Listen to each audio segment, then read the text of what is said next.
தருமபுரியில் நகர பேருந்து நிலைய பகுதியில் நடமாடும் உணவு பகுப்பாய்வு வாகனம் மூலம் உணவு பாதுகாப்புத் துறையினர் விழிப்புணர்வு மற்றும் திடீர் ஆய்வு.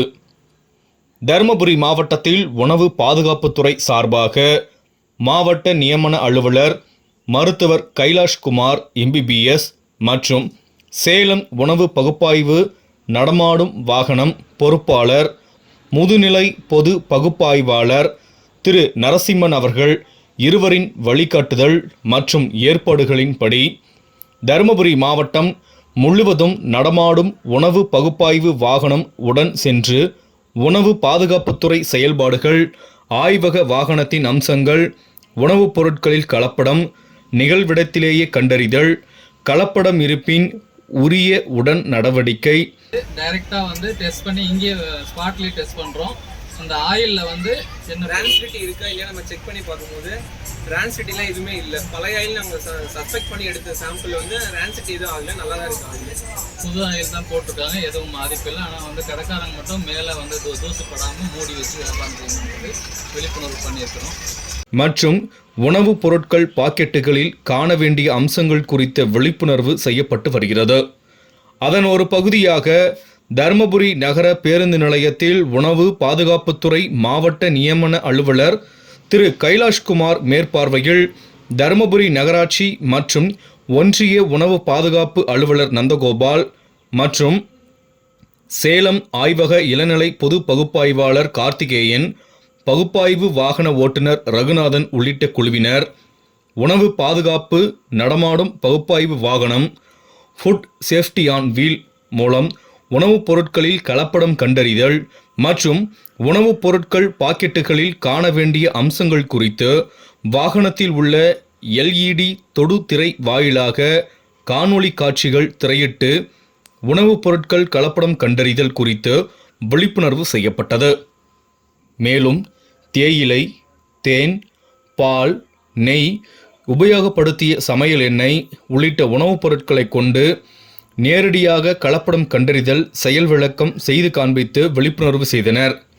மேலும் உணவுப் பொருள் பாக்கெட்டுகளில் காண வேண்டிய அம்சங்களான உணவுப் பொருள் பெயர், தயாரிப்பு முகவரி, தயாரிப்பு தேதி, முடிவு தேதி, சைவ அசைவ குறியீடு, உட்காரணிகள், ஊட்டச்சத்து தகவல்கள், பொருள் எடை எண்ணிக்கை, நுகர்வோர் தொடர்பு எண் மற்றும் உணவு பாதுகாப்பு உரிமை எண் ஆகியவை இருக்க வேண்டியது குறித்து உணவுப் பொருள் பாக்கெட்டுகளை கொண்டு நேரடியாக செயல் விளக்கம் காண்பிக்கப்பட்டது.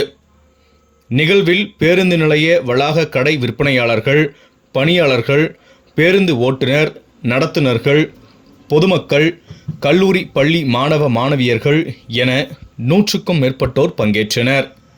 விழிப்புணர்வு பிரசுரங்களும் வழங்கப்பட்டது.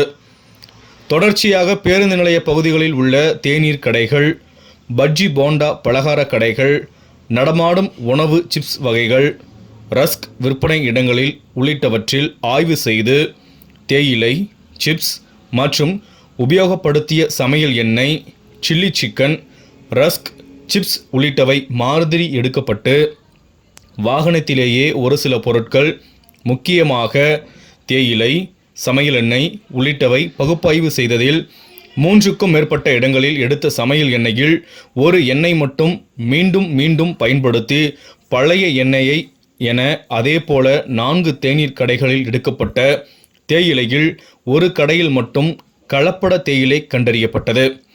அவை பறிமுதல் செய்யப்பட்டு அப்புறப்படுத்தி சம்பந்தப்பட்ட கடை விற்பனையாளர்களுக்கு எச்சரிக்கை செய்யப்பட்டது. மேலும் தமிழக அரசால் தடை செய்யப்பட்ட புகையிலை பொருட்கள் விற்பனையை அறவே தவிர்க்க வேண்டும் எனவும், விற்பனை நடைபெறுவதை கண்டால் உணவு பாதுகாப்புத்துறைக்கு தகவல் தெரிவிக்கவும், ஃபுட் சேஃப்டி ஆப் மற்றும் புகார் செயலியில் தகவல் தெரிவிக்க விழிப்புணர்வு செய்து பிரசுரங்கள் கடைகளில் ஒட்டப்பட்டது. எண்ணெய் பலகாரங்கள் மற்றும் தின்பண்டங்கள், சிப்ஸ் வகைகள் அச்சிடப்பட்ட செய்தித்தாள் பேப்பர்களில் விநியோகித்தால் பொட்டலம் இடுதல் கூடாது என விழிப்புணர்வு செய்யப்பட்டு வாழை இலை, மந்தார இலை, அச்சிடப்படாத மற்ற பேப்பர் பிளேட் அல்லது பட்டர் பேப்பரில் தர விழிப்புணர்வு செய்யப்பட்டது. சந்தேகப்படும் வகையிலான மளிகை பொருட்கள், சீரகம், சோம்பு, பருப்பு வகைகள் மற்றும் தின்பண்டங்கள், சிப்ஸ், கார வகைகள், இனிப்பு வகைகள் பொரித்த சிக்கன் உணவு மாதிரிகள் உணவு பாதுகாப்பு அலுவலர் நந்தகோபால் அவர்களால் பல்வேறு இடங்களில் மாதிரி சேகரிக்கப்பட்டு வாகனத்தில் பகுப்பாய்வுக்கு அளிக்கப்பட்டது. பரிசோதனை முடிவில் உரிய நடவடிக்கைகள் நியமன அலுவலர் உத்தரவுப்படி மேற்கொள்ளப்படும் என தெரிவிக்கப்பட்டுள்ளது.